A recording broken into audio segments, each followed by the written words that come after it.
Talk Real Estate with Sharon McNamara, sponsored by Boston Connect Real Estate Services.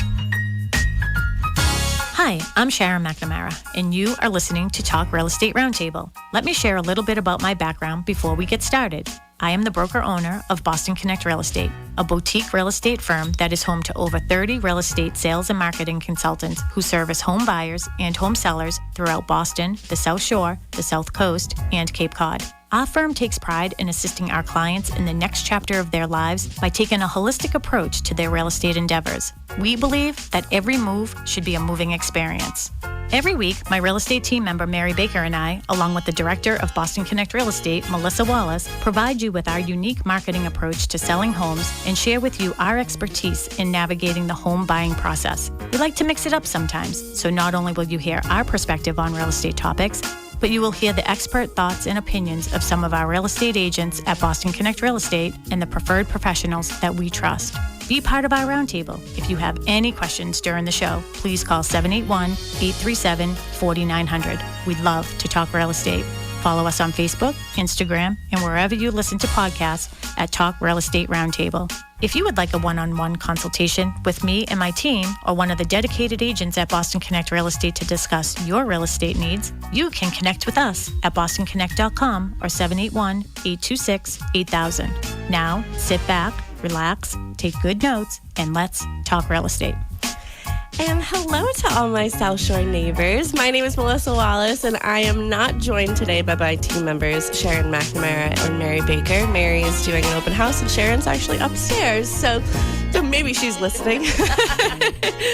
But I am joined by the one and only Tracy Grady. Good morning, everybody. Good morning. I might have to turn your microphone up, so if I step away from you, sorry.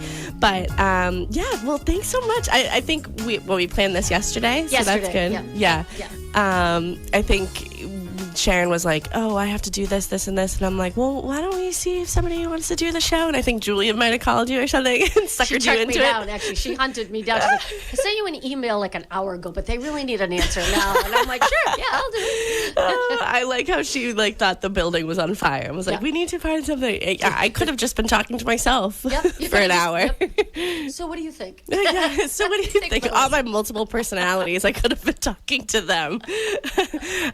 Well, you have joined us before, but why don't you take a minute to sort of introduce yourself to all of our listeners who might not know who you are, and I'm going to turn your microphone up. Okay, so my name is Tracy Grady. I am the half member of the Grady team here at Boston Connect Real Estate. My husband Jim and I work together. We've been doing it for about 7 years now, and we love working here. Than me. Just a little bit longer than you. Yeah, just a little bit longer than you. So it's Jim and I together as a team. We love working together. I know husband and wife teams, everybody's like, how do you spend so much time together? But you make things like a date day. Yeah, and, date day. We go on fun. adventure. Yeah, we go on adventures, and and thank God we have Jim, because he has, as he says, I can make it rain, but he's the squeegee that cleans up after me. It's funny. We were talking the other day. We had a discussion panel. You were here. Mm-hmm. And so on Tuesday we did this discussion panel with some of our agents, and they just sort of talked about some things that happened to them last year in their transactions, and what they learned from it, and if there's something that they could have improved on or whatever. And the Flynns, Trish and Nick, were talking, and I guess Nick was talking with the co-broke, and the co-broke said that they wanted to talk to Trish, and he was like, you want to talk to Trish? You're out of your mind. Okay. And the transaction wasn't going that well. So to talk to Trish, she was the bulldog, and Nick is the one with the Nick is me in the relationship, and Trish is Jim in the relationship. Yeah. So when somebody says to me they want to talk to Jim, I'm like, I'm not sure that's you want to talk to Jim? Oh, poor Jim. I'm no, the we softie. love Jim. Oh no, we have to have Jim. Yeah, we have to have Jim. Yeah. But it doesn't always go that way, though. Sometimes. Sometimes it goes really well, and everybody's happy. Everybody's happy, gets along. Exactly. But we didn't talk about those transactions on Tuesday. No, we didn't talk about the happy ones so much, but there were plenty of happy transactions in 2022. That is for sure. Yes. So. Okay, so you introduce yourself. I turn your microphone up, but today we are going to be talking about the importance of pulling permits. Correct. So, obviously, you would have been the perfect person.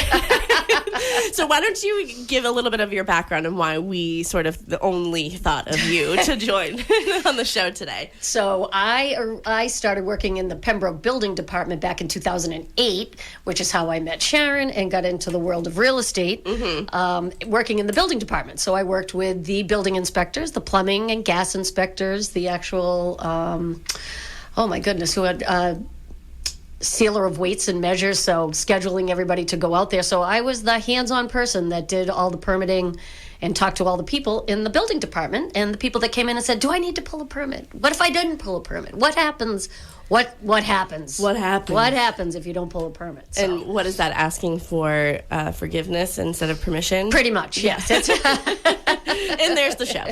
And there we go. There's the show. You can always go back and pull your permit. Unfortunately, you may get charged double the cost. So you have to be careful of that. Yeah. Especially on expensive permits. Okay. Let's sort of, I hate to say dumb it down, but let's get to every single part of it. So what is a permit? Why would you need a permit? So you're going to need to pull up. So everybody comes in and asks questions. If I replace the cabinets and they're coming in out of my kitchen in the same place that they're going back into my kitchen, do I need a permit? Technically, no, probably not, because there's no actual construction work going on. But I always say, pulling a permit, you're better off pulling the permit because it's basically a date and a time stamp of when you did the work, and you can prove that the work was done and that a permit was pulled to complete the work, and that it was signed off and it was done up to code, to whatever the state code is at the time. And you have to remember, state codes do change. So sometimes, like if you go back 20 years and you pull a permit from 20 years ago, the code back 20 years ago could be completely different from what the code is today. So that's important. Nice. Yep. That is important. Yeah, it's important. Yeah, so it's important to pull permits. Not everybody pulls permits, but so how do people get away with not pulling permits? Is it because the town isn't living in your house with you and won't see there are it? no permit police that come knocking at your door. I always say, if you're permit police, there are no permit police. There's no building police. And if there that was, come I'm sure knocking Colin would have tried it out for a little while before going to DC. Exactly. Yeah, Colin would have definitely taken that opportunity. So. I always say, if you're not going to pull a permit, make sure you're in really good standing with your neighbors, because they'll be the first people to walk into the town hall and tell us that you're pulling that at the time, that you are doing work on your house and it doesn't appear you have a permit. So that would definitely incite a building inspector to go to your house, knock on the door, ask you if you're doing work. So I always say, if you're not going to pull a permit, make sure that you are, really good friends with your neighbor, because 9 out of 10 times, the person that's going to kind of dime you out is going to be the person that had to pull a permit to do their work, and they're going to make sure everybody's being held to the same set of standards. Yeah. So don't come together as a neighborhood and say, listen, I want to do this, Let's not pull permits. Let's not pull permits. Because someone will get mad. Yeah, exactly. So, that's what's going to happen. But, Yeah. So it is. It's important to pull permit. Again, date and timestamp, you're just protecting yourself. I think that's the most important thing. If you're going to do a project in your house, especially if you're thinking down the line, I'm going to sell my house, it's important to have that date and that timestamp and the person's name that did the work, so that the person that's buying your house is confident that you did the right thing. Done right, yeah. Correct. So why do people not pull permits, other than just not wanting to go to town hall? Is it just they fear cost? Okay, well, how much is a permit? $50? It's based on the total cost of the project. It's usually $10 per thousand. Okay. Of the total cost. I think it's 10. It's been a while, so if you do $10,000 in a renovation, you don't have $100 to spend on a permit. You probably shouldn't be doing. Now that I think about it, I have to go back. I should have looked that up today. To go back, but it's all based on the total cost of the job. So anything, that's probably about right, because a standard permit, and every town is different. Let me preface that. Yeah. Every town is very different. The rules and regulations for the town of Pembroke could be completely different than the rules and regulations for the town of Hanover. And then you also should read the zoning bylaws, and they're all different. No town is exactly the same. Yeah. So it's important to understand that every town has all of its own pricing and rules and regulations. A lot of times the towns will call each other to make sure everybody's kind of setting a standard, that nobody's going ridiculously high and nobody's giving them away. So, once in a while you get a call from another town that says, where are you at? Send me your pricing costs. Send me your list. So are people concerned that they won't get permits? Like, that's what I don't understand of why people don't. You have to provide a considerable amount of paperwork, and you have to get quite a few signatures on your permit depending on what you're doing. So there's kind of like it's almost, you used to, now we're online with permitting. Most towns are online with permitting, so it does make it a little bit easier. You can go online, fill out your application, and then it'll go from department to department to department to be signed off on. Tax collector wants to make sure your taxes are paid. Yeah. That could be a big one. If you want to do a project in your house and you're back on your taxes, you're not going to walk into town hall and be like, hi, I'm going to spend all this money on this renovation. It's like, why don't you spend your money on your taxes? Yeah, exactly. The assessor's office signs off because the assessor's office wants to know what everybody's doing in town. That's how your taxes are based. So if you increase the size of your house, you're going to increase your tax base, so the assessor is going to want to know. So when you come in with your project, I'm going to remodel my bathroom. You're going to need to pull a permit for the building. You're going to have to get the tax collector to sign off. You're going to have to get the assessor's office to sign off. You have to get more than likely the Board of Health to sign off. I mean, it depends on the nature of your project. If it's a very large addition, then you're going to have a zoning approval. Like an in-law. Yeah, an in-law. Yeah. A perfect example. An in-law addition is going to require a zoning hearing in most towns to get permission to have an accessory unit in your house, and every town has different rules and regulations about that. Yeah. So, it has to be, an in-law is going to have to be, in the town of Pembroke example, attached, cannot be detached, cannot be bigger than 800 square feet, and you have to put a separate septic tank in for that unit. Even if you have a 4-bedroom septic system and only 3 bedrooms in your house, you still have to have a separate tank for your in-law. So it's important, that's why you really have to go to the town hall and get your, you want to make sure that you're doing it the right way. Is it the homeowner that is going and getting the permit, or is it the person who's doing the work? If you have a general contractor, normally they would pull the permit, supply their license. But as a homeowner, you can pull your own permit to do work in your own house and become your own GC and hire whoever you want to hire. Now, if Uncle Charlie is a contractor, but he doesn't have a license, but you feel comfortable using him, you can pull the permit as the homeowner and contract Uncle Charlie to do the work for you. But if somebody has a construction supervisor's license and a home improvement contractor's license, they should really be responsible and should be pulling the permit. Yeah. Okay. But it is okay to have I mean, if you're just doing a small project, again, I think it's even more important when you're the homeowner doing the work, because you want to make sure that you get it signed off so that whoever comes in later, pulls the permit to look to see who did the work, will say, Well, I can imagine there might be some people out there that say, well, it's my home. I can do what I want with my home. So why would I pull a permit to, cause a scene and have to do this and this? Like, it's my home. I own it. I should be able to do it, right? There are plenty of people out there who don't tell me what I can do on my own property. Do you want me to fix this for you? I feel like I'm... Go ahead. Oh, yeah, that's better. Oh, that's much better. Yeah, there are plenty of people out there that don't like to be told what to do. And they feel like you're sticking your nose in my business. I don't like to be told what to do either. Nobody likes to pull permits. Not yet, but someday. Not yet, but someday. Yeah. So, Bull, I'm assuming that now I'm like, oh God, am I blowing up her spot? You're doing some renovations in your home. Yes, and I did pull a permit. Okay, good. I started to say it, and I was like, oh gosh. Did she not? Nope, I absolutely pulled the permit. You're definitely, changing up your house. We are in a full load doing over our kitchen. So we've been without a kitchen since the beginning of September. Nice. We ripped it all out, so it's a lot of work. So I don't recommend that you do it with small children. We've been living out of our dining room for the past 3 months and cooking in, thank you, Flo, God rest your soul, gave us every appliance known to man that we can possibly cook in. So we haven't been that bad. We've had toaster oven, crock pot, hot pot. We have an air fryer. What else do you really need? I mean, you really can cook almost anything in all of those appliances. Although you do find that some of the cords are really short and you can't plug them into the wall. So I'm like, I don't know where to put this. So, and we've done plenty of eating fine out. china in the dining room. A lot of takeout, a lot of Christina's takeout on my way home from work. Like, what are we having for lunch tomorrow? I'm like, I don't know. Look at the menu. I'll bring something home, and we'll have that for lunch tomorrow. It's definitely, it is quite a bit of work. We had everything ripped out. Our cabinets are back in. Our hood's in. Nice. We just got templated for quartz, so we're doing good. We're getting there now. We were having this debate the other night. Which do you think you're going to miss most when you take everything out of your kitchen? So we have a refrigerator that we're still using. So the stove has been gone and the sink has been gone for 3 months. And Jim and I were trying to decide the other night, which do you miss more, the stove or the sink? I'm like, I think I miss the sink. I actually think I miss the sink. Like, you just have no place to put anything. Yeah. And we're doing dishes in our bathroom, in the bathroom upstairs. The spare bathroom upstairs is now the kitchen sink, which is like the size of like a football. So it's like trying to fit an electric fry pan in a small bathroom sink is pretty much so now Jim is because Jim pretty much does most of the dishes, so I'm not going to even try to take credit for doing the dishes. And he's like, let's just do takeout. I don't feel like cleaning that pan tonight in the small sink.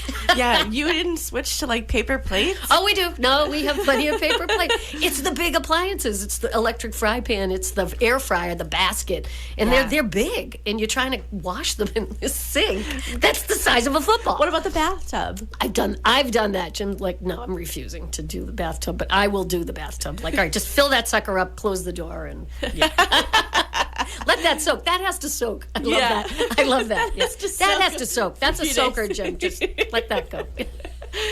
Oh no, that's a goner, Jim. You're just gonna throw that away. No, that would be me. Yeah, we'll get a new one. We'll get a new one. Well, maybe you have a dishwasher coming, right? Yeah, we have a dishwasher. Yeah, we have a dishwasher. Yeah, miss the dishwasher. Yeah, that's.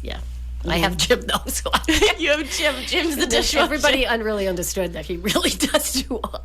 I'm pretty spoiled. I am pretty spoiled. I don't think everybody knows that, but that's so funny. Yeah. So we're getting to the end of that project, but yes, we did pull a permit to do the project, and plumbers. We have to have plumbers come in. Plumbers pull permits. Electricians pull permits. That's another topic. Can a homeowner do their own plumbing? Can they do their own electrical work? Can they? Plumbing, no, absolutely not. You can't install a toilet yourself. You cannot do that yourself. You have to have a licensed plumber do that work. I don't advise anybody touching a gas line on their own. That needs to be done by a gas technician or a plumber. I don't highly recommend that you do your own electric work in your house. Town of Pembroke does not allow you to do your own electric work as a homeowner. Sometimes it is written that you can. I don't recommend that you do that. Not ever. I mean, that's a big undertaking, and a lot of times, house fires, people will go back to see if you pulled a permit to do the work in your house. God forbid you have a fire in your house. They're going to go back to see if you pulled a permit. You didn't. Your insurance company. I was just going to say, wouldn't the insurance company want you to pull a permit and have a professional do these work? Yes. Yeah, I think it's really important to have a plumber and electrician licensed, pull a permit to do the work in your house. Yeah. That's just hands down. And if you need anybody, we know. We've got them. We've got them. You just we call got a guy. I got a guy. We got a guy. You got a guy. So, to get back to your kitchen, I've seen it in disarray, but it looked like it was going to be nice. It's going to be nice. So I can't wait. So Thanksgiving was not at your house. You did not cook. Christmas was not at our house. We have not had a major holiday since, I think, 4th of July maybe. Yeah. So, But 4th of July, you barbecue, so... It's kind of easy. Yeah, the barbecue thing is great, except when it's really cold outside and it's dark. It's like not summertime. Yeah. But you can cook. I mean, we do a lot of cooking on the grill, but... Yeah, it's kind of cool. Can't fit that in the bathroom sink. No, the grill doesn't fit in the bathroom sink. And then it just becomes like, all right, what are we eating now? What are we eating today? It just becomes so tight. I cannot wait to get our range in. I'm like so excited to cook. I can't wait. We went to my son's house in D.C. at Christmas time, and I baked in the oven, and I was able to cook, and we made calzones. And Jim looks at me, do you remember how to cook? It's coming back.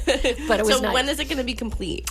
Oh, that's a tough call. Our appliances we ordered in January of 2022. we still don't have our appliances, our range and our refrigerator. Are they coming from another planet? I have to be honest, the range is in the warehouse, so we can pick that up, but unfortunately we're still waiting for some cabinet, and the countertops have to go in before the range can go in. But it's in stock and it's in the warehouse, which is huge. So that's a year.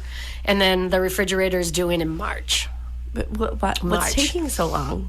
Everybody's going to tell you it's going to be the post-COVID delay of Everyone was getting home appliances. And they got new appliances. I do think a lot of, like, even when I was still working at the building department during COVID, I think you either sat in your house and said, I'm going to renovate my house and I'm going to make it look like $1 million. I have all this time. I'm going to be home. Let's do it now while I'm home. Yeah. Or you looked around your house and you were like, there's no way I'm staying here for the next 2 or 3 years. Yeah. Let's sell it. Because the market was great during COVID, which I thought it was going to be a standstill market and the world was going to come to a standstill. Yeah. And instead, it went crazy. The market went nuts. Yeah. So I think people sat in their house and they were like, I don't want to be here. I can't stay here.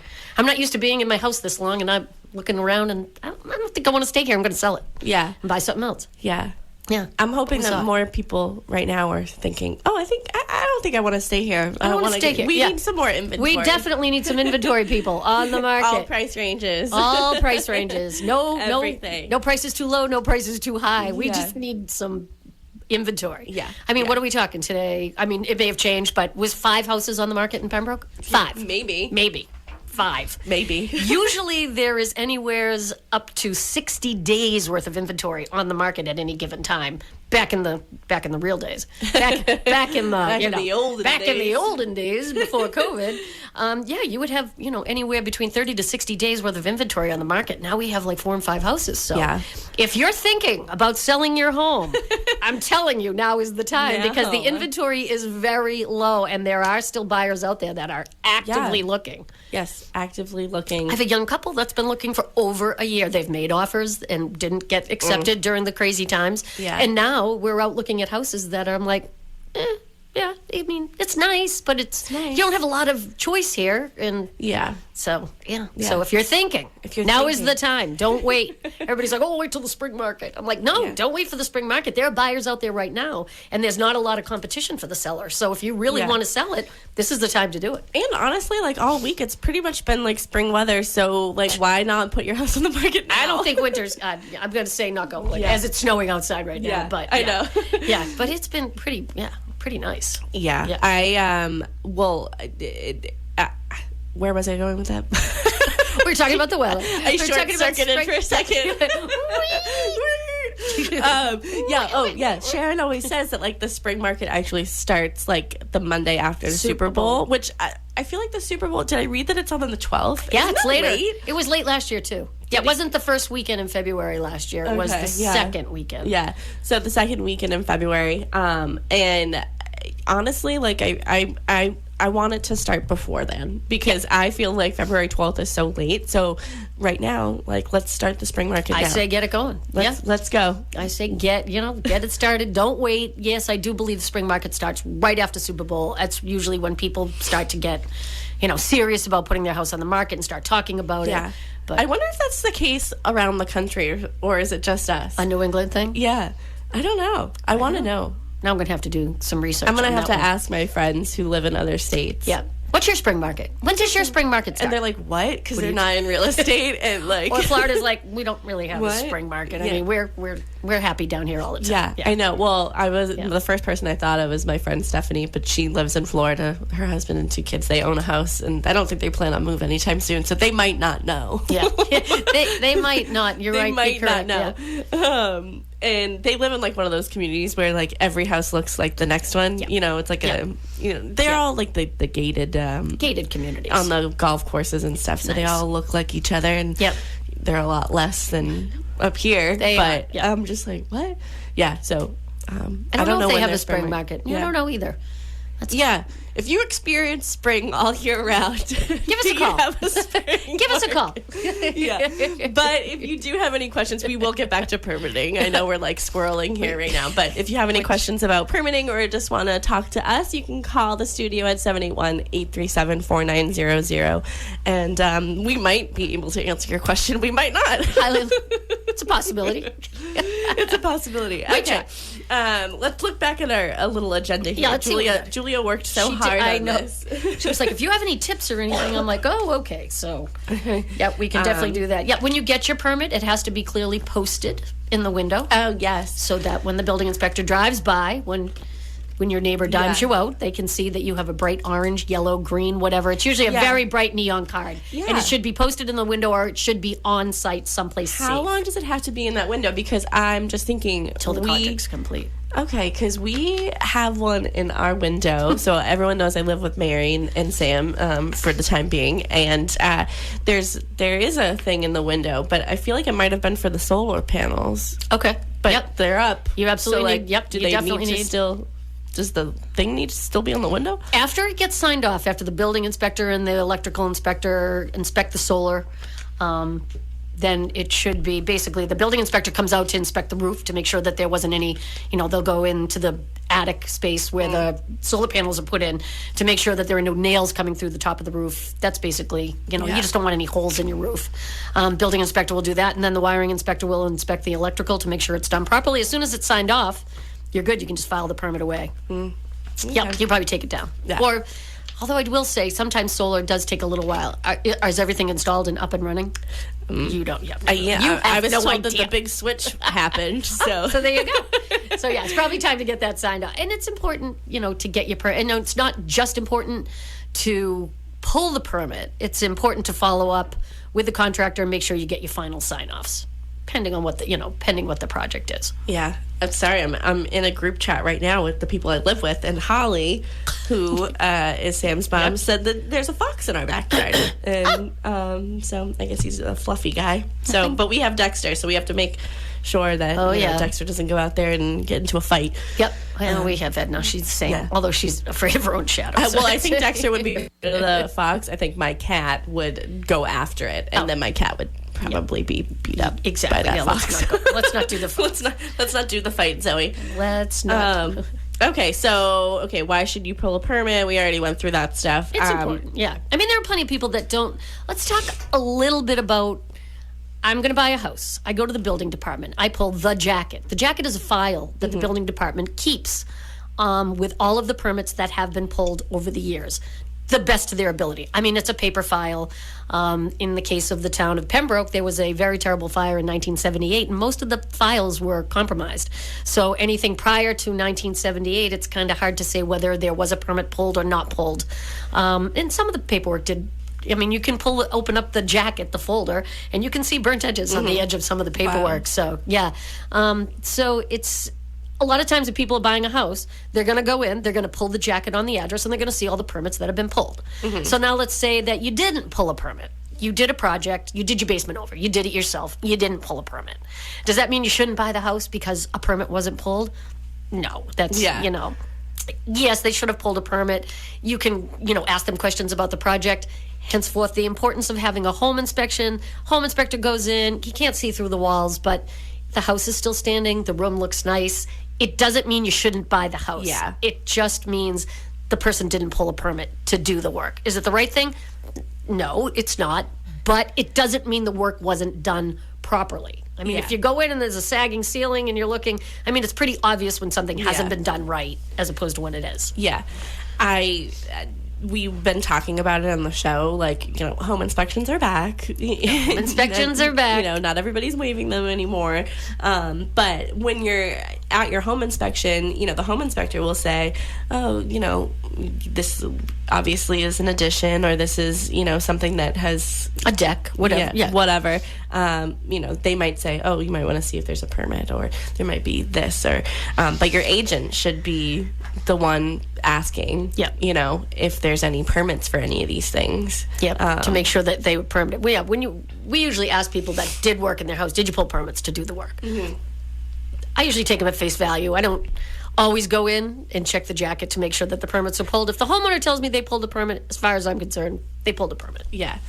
So what I was thinking of when you said that there was a fire, in 1978? 1978, right after the blizzard. So do you have people that go in and say, oh, I think there was work done on my house in 1968 and I want to see the permit? Yep. What? Yep. Oh, absolutely. We have people that go From through the 60s? files. Yeah, and there's paperwork that goes pretty far back in some of the files that didn't get compromised in the fire. Well, And what are you it's going to do if something was wrong in the 60s? Or who are you going to go after? Technically, it's not really going to matter because the code's probably changed 10 times over. So the work was done to code in 1968 does not mean that it's meeting the standards of today. Yeah. So it just means that it was done correctly at the time, and more than likely, it has not failed because it was done to code at the time. So, okay, so my question about that is when the codes change and somebody goes and they come into a house and say, oh, that's not up to code, can the sort of not, what's the word? Like, I'm going to say back to you, well, it was up to code when it was put in. Yep. Does it need to be up to the current code or Code at the time that the work was done. So now if you start doing work again, it's got to be brought up to this code. If you're working on that specific item, it's going to have to be brought up to today's code. Yeah. Yeah. Yep.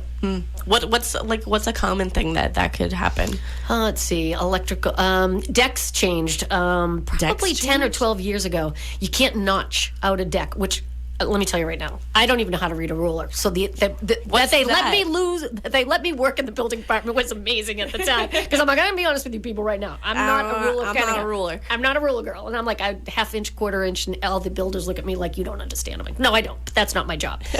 That's not my job. I don't do the work. I just give the permits. So years ago, I mean, nails changed. There were, 20 years ago, you could just use a regular straight nail in a deck. And now you need to use a screw nails because it'll last longer and it attaches stronger. It's more of a connection.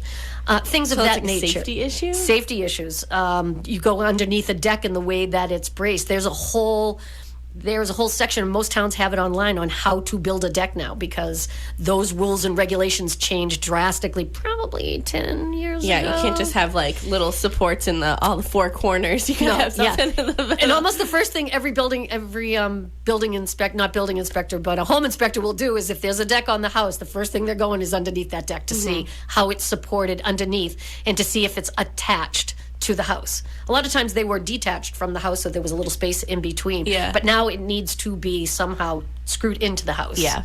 And not screwed into a rotted piece of the house. Correct. Yep. Laws, electrical code changes quite a bit.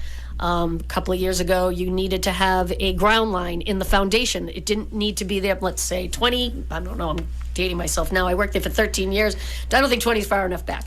Say 25, 30 years ago, you didn't necessarily have to have the ground wire in the foundation, but now it is a must. You have to have a ground wire in the foundation. So those are some of the little things that change. And that's the responsibility of the electrician, is to stay up on the current codes. And they have to go to classes to get their credits updated and to be updated when the code book changes. They need to go to code classes. So it's a lot. Who has to go to these code classes? The electricians. The electricians and plumbers when the code changes. Yeah. So when the people who are actually doing the work needs to have these licenses. But what if you use somebody who isn't licensed? Can you can still pull a permit for somebody who's not licensed to do the work? Or? Yes, as a not as a plumber. You cannot pull a permit. Not as a plumber. Not as a plumber. And I would argue the point as an electrician as well. That makes me nervous. Yep, I saw that yesterday. I saw in the whatever we had here. I saw that it said electrical didn't need to be, but trust me, you want a licensed electrician. You don't want anybody doing wiring in your house. Yeah. I would be nervous. Yeah, I would be nervous too. Yeah, because gonna guess that's probably one of the top 10 reasons of house fires is going to be something electrical that goes awry, and you just want to make sure that you have somebody that's licensed to do the work. Yeah, because sorry to cut you off, but I would think that so what if there was a fire and your insurance knows that you just did work? They're going to ask. They're going to see where the nature of the fire was, and if that was what was worked on, then they're going to go back and make sure that you pulled a permit to do the work. If a permit was required, and use somebody who's licensed. Yes, somebody who's licensed. Yeah, you can't. No, you cannot. So as a builder, you can hire whoever you want to do the work in your house, and you can pull the permit as the homeowner. That's fine. Like I said, Uncle Charlie, somebody who is licensed, somebody who's not licensed, somebody you trust is going to come in. They're going to do the work for less money. So it's fine. You, as the homeowner, have become your own GC, and you're taking responsibility for the work that they do. Yeah. So when the building inspector comes out to inspect the work, it's going to be on your shoulders, not the person that's doing the work, because you've taken that burden off of them. Yeah. So you do a lot of new construction. Yes. So has anyone ever asked you, so like a buyer has come in, have they ever asked you about who's the one doing all the work? Are they licensed or anything? Like, do you get any of those questions, or are they more focused on the way that the house looks? It's more focused on the way that the house, I'm sure that the builders that we work with do get that question, like who, but it's pretty clear that new construction, you get a whole list of the contractors right up front. So you know who you're working with. What we get a lot with new construction is, my dad is a licensed plumber. Oh, can he my do dad that? do the work?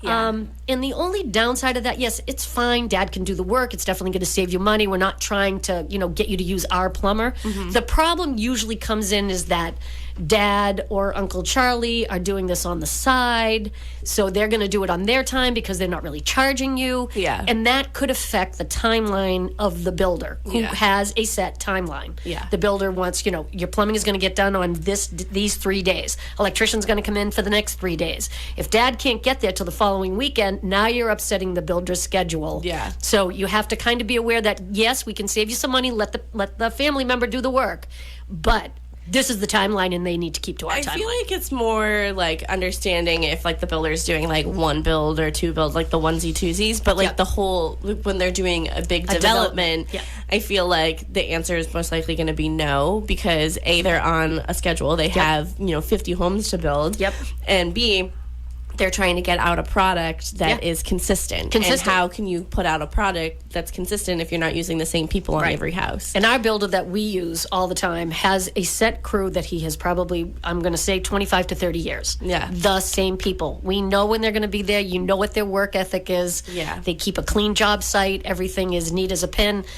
It's tough to give up that control, especially for the builder, because again, he's giving you an expectation of a date that we're going to be done, and I will say he keeps to it. But when you add that factor in, like, oh, my dad's an electrician and he wants to save us some money and he wants to wire it, and I'm sure it's fine. That's fine, but maybe do like the standard package or something, and then when you move in, upgrade certain things, and then if there's that's something when you want done. Yeah, exactly. Change out the light fixtures or update the panel or whatever. But I get it. It's a lot of money, and if they can see, it saves you a considerable amount of money. It's hard to give that up. Yeah, it really is. But it's hard, but I get it. But also people are, and by people I mean builders, are trying to put out a product that will last for a long time. And if they've been working with the same people for 25, 30 years, they know that they have and then they wonder why. And then it's like, well, now I have to get an extension because the person you wanted to do the work. Because Uncle Charlie. Do you have an Uncle Charlie? Because you keep bringing it up, and you brought it up on Tuesday too. I did? Yeah. That must be my go-to name. No, I do not have an Uncle Charlie. I've never had an Uncle Charlie, and I have a lot of aunts and uncles, but I don't have an Uncle Charlie. Isn't there like a breakfast place, Uncle Charlie's? Isn't that in Weymouth? Isn't it the Charlie Horse? No, I don't think the Charlie Horse is around anymore. I think it's... Oh, no, I think the one in Kingston still. Oh, maybe Kingston. But I think Uncle Charlie's might be... Yes, the one in Kingston is alive and well. There we go. It's alive and well. There we go, too. I haven't been to the Charlie Horse in a very, very, very long time. Yep, no, me either. No. So what happens if you don't pull a permit? What are the... You roll your eyes like... Oh, I'm like, well, I'm not one of those... I'm not a permit police. Having worked in the building department, I always recommend pull the permit. It's better to just pull the permit, do a basic permit, a $500, the $500 is the basic. That's the lowest. So we charge $50 in the town of Pembroke. Every town is different. Your basic permit could be $50, $60, $75. It could be $100. Depends on every town. If you don't pull the permit, nobody's really the wiser. Fly below the radar. Don't make a big... I wouldn't pull a big backhoe into your yard and expect nobody to call or nobody to notice. Put it in a pool and nobody's going to notice. Nobody's going to notice that you're... party. Yeah, because usually that's the first thing. Somebody's like, hey, my neighbor's putting in a pool and nobody contacted me. Aren't I supposed to be contacted? Well, A, it's not your yard, so no. Why would they be contacted? Zoning comes into play with many things. Additions. There are setbacks. Every town has different setbacks. Town of Pembroke, just for an example, 40 feet from the street, 20 feet from the side lot line, 25 from the rear lot line, 10 from your septic tank, 20 from your leaching field. So anything you're going to build has to meet those guidelines and So you need some land. So you need a little bit of land. You don't need a lot of land, but you don't need a lot of land, but you definitely need to meet those setbacks. If you don't meet those setbacks, doesn't necessarily mean you can't have what you're asking for. You have to now ask permission from the Zoning Board of Appeals, and you need to submit an application explaining what you want to do. Then you'll have a hearing. There's a 20-day appeal period. At the end of 20 days, if nobody comes in and says, no, I don't want that. And it doesn't mean you don't get it. More times than not, you do get to do what you want to do, and you've asked permission to do it so that nobody can come back and say, I did not know that they were putting that in. So that's when you can get yourself in trouble. If you put something in and it's close to the lot line, you could have somebody come and say, you need to take it down. Yeah. Well, I would think that like something like a pool, like that causes noise now. So could that be like a noise? No? No. Mm-mm. Oh, no. So noise doesn't... Noise definitely comes into play, but it's got to be pretty loud for noise. I've had plenty of noise. They put it in the grotto, and it's like a constant, waterfall. I could write a book on all the times that somebody came walking through the door of the building department and said, my neighbor, I don't want to get anybody in trouble, but I'm like, well, then you need to stop talking right now. Then why are you here? Exactly, because it sounds like you're going to get somebody in trouble, and the minute you start talking, you can't take it back. Yeah. My neighbor put up a shed, and it's definitely closer than my lot line, and I'm like, and here we go. Okay, so now I got to send somebody out. Really? So sheds are an interesting thing in the town of Pembroke. I think every town is pretty close. 200 square feet or less does not require a permit. Does not mean to meet setbacks. It still needs to be 20 feet from the side lot line, 25 from the rear, but it also needs to be anchored to the ground somehow with a staking system, so it doesn't fly away into the neighbor's yard. Because ideally, if the wind gets that high, the first thing that's going to fly away is a light shed. Yeah. Although most people would put a snowblower or a lawnmower or something. So, I think it's pretty weighted down. But a lot of times it's on a pad, and the structure is around the pad. Mm-hmm. So even though you've got the lawnmower and everything in there, it's just sitting on the cement pad. It's not going to hold the structure around. Yeah. So that's why it needs to be anchored to the ground. Mm. But you don't need a permit for less than 200 square feet. Wink, wink. So a lot of times people come in, do I need a permit? It's like, well, you don't. But I have to tell you, you still need to meet your setbacks. Yeah. And you still need to have it anchored to the ground somehow. Because someone will come in here and rat you out. Your neighbor is coming in if they see that shed go up and it's 192 square feet. Yeah. And they're going to come in and I'm going to say, well, it's less than 200 square feet. They don't need a permit. However, you do still need to meet the setbacks. Yeah. And the code. Have you, when you were at Town Hall, did you ever know of anybody who had to, stop what they were doing or rip out what they were doing or something because they didn't build it to code or they didn't? Okay. Yeah, it's got to move it. You got to move it. Decks. A lot of them were decks over septic systems. Like people just didn't understand the fact that you can't install a deck and not have access to your septic system. Yeah. I mean, a hatch probably through the deck. A lot of people did that. Things to that nature. Sheds. There's definitely been a few sheds. It's usually, there's a lot of stories. There's a lot. It's just. You're like, I have PTSD from that. I do kind of have a little, when we were talking about this yesterday, I'm like, ooh, this is like a flashback back to when people would come into the building. Yeah, we've had, fences. Fences are another big one. You do not need a permit for a fence. Oh. And you can technically put it directly on your property line. However, when you go to the town hall, they're going to recommend to you the fence should be within your property within 6 feet to a foot, 6 inches to a foot within your property, so you can maintain both sides of the fence. So that way you're not stepping on your neighbor's property and insinuating trespassing by saying, well, I'm just cleaning off my fence over here, but I'm standing on your property that I can't see. I'm just going to clean it off. And more than likely, and a lot of times fences go up to put you in the distance from your neighbor who you no longer want to talk to or speak to, and that just starts World War III. And or just say, oh, I got a dog, and I want to be able to let it run around free in the yard. But usually the neighbor knows it's coming. Fence? Yes. Yeah, we got to put a fence around the pool. Yeah. So, we're just going to put a fence around the pool.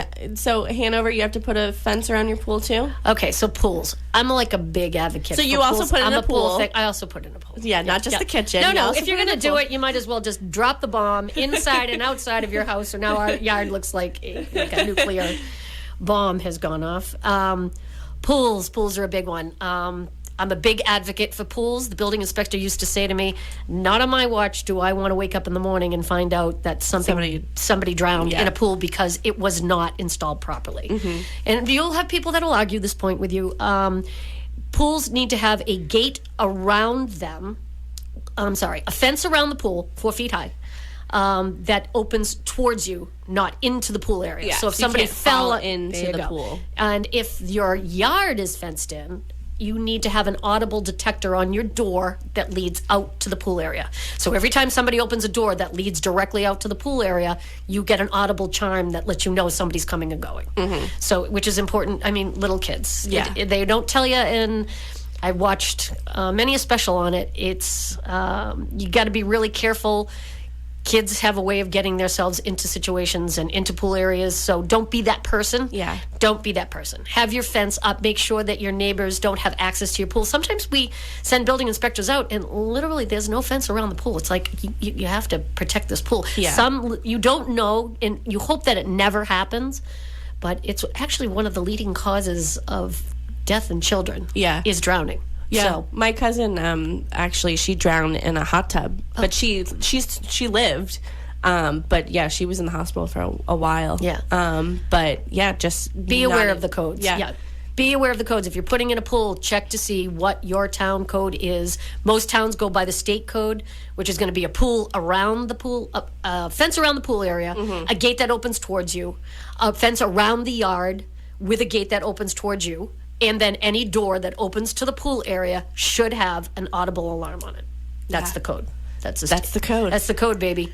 And So- I'm a stickler for that one. As the building inspector, I don't want to wake up in the morning and be that person that's like, oh yeah, I inspected that pool, but I missed it. Yeah. So Yeah, I would not want that on my conscience. yeah. After we leave, you detach the audible alarm. That's your call to do Yeah. it. But when we signed off on it, you had an audible alarm, or your alarm system works great. Whatever. I mean, if you already have an alarm system, your doors are probably already chimed, so that's all good to go. So it's not like Yeah. you have to invest a ton of So extra money. you're gonna do a fence around your pool, and then are you gonna do a fence around your? No, No, we're just going to do just a the pool? fence around the pool. Yep, have it open to the deck, and then a lock on the, so it'll open towards us, and then it'll have a lock on it. Self-locking, self-latching. So when the gate swings back closed, it automatically locks and latches. That's also a state code. Wow. People will argue the point with you, like, but those are my state codes, and that's what I tell people. I'm like, just don't take a chance. Yeah. Why would you risk the do- opportunity? Yeah, because you don't like the way that the door swings. Yeah, exactly. So because it's not convenient. Yeah. Have the gate open towards you, because little kids can get into, they can get themselves. And if kids want to get into a pool area, whether you have an audible alarm or whether you have a gate that I'm sure they're going to figure it out. They're going to figure it out. But hopefully they're older and able to swim. Yeah. Yeah. Let us pray. Yep. So that's a biggie for me. Yeah. Pools. So Pools, additions, sheds, all require permits. All require permits. Electrical I'm permit. surprised at a fence. I don't know why. I'm surprised at a fence. I know. That you don't. You do need a zoning if it's higher than 6 feet. Anything less than 6 feet does not require Why? a permission, because it becomes more like a structure as it gets higher. So anything over 6 feet is more like it's a high fence. Yeah. And your neighbor could be kind of irritated by it. It's high. It's a high fence. It's a high fence. It's 6 feet. That's a rule. I don't make the rules. Yeah. I just try to read them and try to enforce them and remember. Well, I would think that maybe it's because the birds, they're just like they'll fly right into it if it's over 6 feet. We have bats, a lot of bats in our backyard. We have a lot of bats around here. Because we have the pool, and then there's trees over it or whatever. And in the summertime, when we're in the pool at night, because we're so hot, and we're jump in the pool. There's bats that swoop down. And you're like, look how pretty these birds are. Yeah, we're They're like, wow, so look at that. And all of a sudden, whoo, there's a bat. And we're like, yeah, we gotta go. That is not a bird. We gotta go. That is not a bird. That's a bat. Not a bird. Yeah. But, if we had a 6 foot fence, it might whack it into it. There you go. 6 foot fence. 6 foot fence. Yeah. No, but we did have an owl go into the volleyball net. Oh, that's right. I remember that. Yeah, Mary and Sam had to call the wildlife whatever, and they came and rescued. Well, somebody came and took it because it was all wrapped in the net, so they cut him out of the net. Didn't you have to keep it till? But Mary had to bring it all the way down to the Cape, wherever, I don't know, Barnstable or wherever, and bring it to the sanctuary or whatever. And they were supposed to bring it back and Let go in release the it air. Yep. where it was found, but no one ever called us back. So we were like, what? What happened to it? What happened? What happened to it? We might have to call them and say, what happened to our owl? Yeah. We just have a couple more minutes left. So anything else? What are anything that we didn't talk about? Roofs? Roofs. I think roofs are important to get a permit for a roof. I mean, a lot of times building inspectors are not going to climb up on your roof to check to make sure that the work was done properly, because it's probably just more of a safety hazard. But it's really important for when you're selling your house to have that date and time stamp and the name of the company that did the roof, and make sure that the warranty can be transferred over. That's a biggie. What about, this just popped into my head, what about when you're taking a structure down? Do you need to have a permit for that? Yep, a demo permit. Yep, okay. A demo permit. I was just thinking, like, what if you bought a house and it had a detached garage, but, like, you knew that it was, like, rotted and needed to come down, you just knock it down, or a shed? Or... You have to actually get a sign off from the Board of Health on that to make sure that there's no asbestos or anything that's going to go up into the air on that one. And the other one you need to check with is a conservation, because you want to make sure that you're not taking something down that's near conservation land, and some of that material, like an endangered turtle living in it. Exactly. Yeah, endangered turtle, endangered, what do they call them? Cat and nine tail. You just don't want anything that's going to be, asbestos-like, that's going to go into the water, into the ground, that's near conservation land. So they just want to make sure that you're doing it the right way. Put up a silt fence, put up, hay bales to stop any of that from happening. So you need a sign off from conservation. Depends on how big it is. If you're taking down a shed, you wouldn't necessarily need a demo permit for that. But if you're taking down a garage, a structure, you absolutely need sign off. Yeah. Yeah. Okay. Demo permit. Yeah, I would think. Oh, I didn't even think of like asbestos or anything that could go into the air. Yeah. So you just need to make sure. It could be a hazard. It could be a hazard. So you need to be. Yeah. So, oh yeah. Oh. There's a lot to think about. There's a lot. Every day somebody would come walking in my door and ask me a question. I'm like, God, I thought I had all the answers, but not to that one. That's a unique one. What about painting? No permits for painting. No permits for painting. No permits for yard work, landscaping. But what if you live in like a part of town that's like what are we in right now? Historic. Well, you're in center protection here, which is completely. It doesn't make it not historic. It's center protection. It's its own district. And then there's the historic district. Oh, good. And then if you so are many in different districts, there are a lot of overlay districts. That could be a business B historic district or a residential A historic district. Oh, okay. So that's a lot. Yeah. That's a lot for me on a Saturday morning. That's districts, and then there are historical homes. The individual home itself is deemed historic, which has its own set of rules. And then there's the historic district, where you could have a house that was built in 2008, but it's actually in the historic district, so you got to meet those guidelines. It's still, where can anybody find all this information? Town Hall, baby. You get everything you need to know. You actually can go online. You need a Tracy Grady in your life. Town of Pembroke, Town of Hanover, Town of anybody. You'd be amazed by what you can learn by going on the sites. You can get, you can go to the assessor's office. You can see lots of land. Yeah. It's so much better. I'm a big advocate of just going there and like hearing it firsthand, because if you read something, like you could interpret it a certain way. So I'm always like, I want to just go to Town Hall and talk about that. I think we have like 2 or 3 minutes left. So why don't we give you a chance to give your contact information to all of our listeners? So if anybody has any questions about real estate or permits or anything they want you to build their house personally. Give us a call. The Grady, you can reach the Grady team you can reach me at 617-620-8484, or you can reach my husband Jim at 617-842-4019. Give a little plug to our house in Marshfield. We have a beautiful piece of land at 719 Ferry Street in Marshfield that we're going to build a brand new home on. K&G Development is doing the building, so give us a call if you're interested in building brand new. It's a beautiful design, plenty of time to put your own spin on it. And there's permits. And there's permits. There's already permits pulled on this one, so we're already good on this one. The permit's already been pulled, and so if you have any interest, 719 Ferry Street, heading down towards Humrock. It's a beautiful location, really close to the beach. Yeah, nice. Yeah. When's the completion for that? Do they already start the building? They are starting to clear the land this week. So we're good. Clearing the land. So this is right at the beginning. Yeah. Well, that's our music. But thanks so much, Tracy. I had so much fun. It's always so much fun with you. You're always down to come and hang out with me on Saturday mornings. 8:15. Come in, Tracy. Okay, I'll be there. Well, thank you so much, and thank you everybody for listening. If you want to listen to any of our past shows, talkrealestateroundtable.com or bostonconnect.com. All right. Okay, bye. Thank you. Bye, Tim. Bye, Tim. Bye-bye.